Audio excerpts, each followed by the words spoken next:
Maayong adlaw mga kamaoy health vlogs kay para makatabang ta sa mga pobre ba nga pariha na to ba bisa ginagmay ragod nga tabang dili man na padato ay ng pagtabang bisag pobre ka makatabang ra gyapon ka pinaagi sa mga ginagmay ra nga butang. Ang importante natong tabangan itong mga bata gid nga makaluluoy sige pangayo anang kadalanan ba mga kabos kayo ba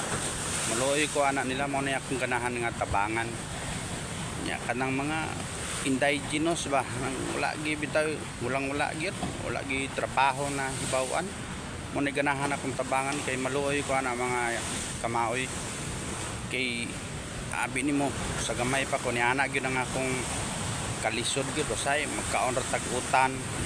wala gani tay ugas usahay balanghoy pang gilungag sudaanan pag-utan balanghoy mo na pinaka lisod nga kung nahuna-hunaan ba karon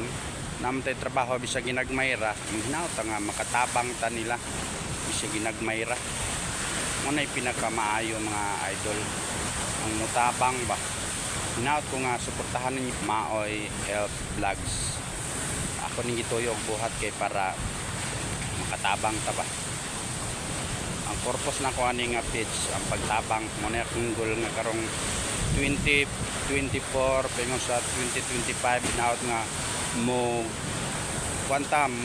grow taas niya atong mga followers para daghantang matabangan muna akong purpose ani nya salamat kayo katong nakapalo na hulat-hulat ra mo kay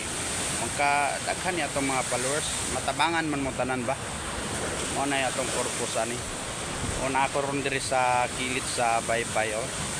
pating dagwa sa balod kay sao mga gikan pa man sa mga bagyo-bagyo karon pa gyud miinit naluoy biya kay mga tao ron wa biya gi kaon pating mga pobre wala gi pangwartahan bisag kaning mangingisda wala gi sila ka pangwartahan yung mananagat kay wala gi isda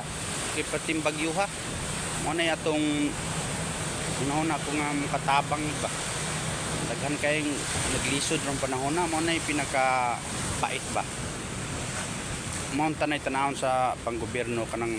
daghan kayong mga naglisod mas daghan ang pobre kaysa kwartahan arang-arang daghan biyang klase ni mga pobre na pobre nga kanang haruhay na ba arang-arang ba haruhay napoy pobre nga puraot gyud kayo napoy kanang pobre nga timawa kanang timawa nagkamang na gina sa kalisod mo na pinaka gwapong tabangan ng mga timawa mo na akong pangandoy mga idol daghan kayong salamat ha.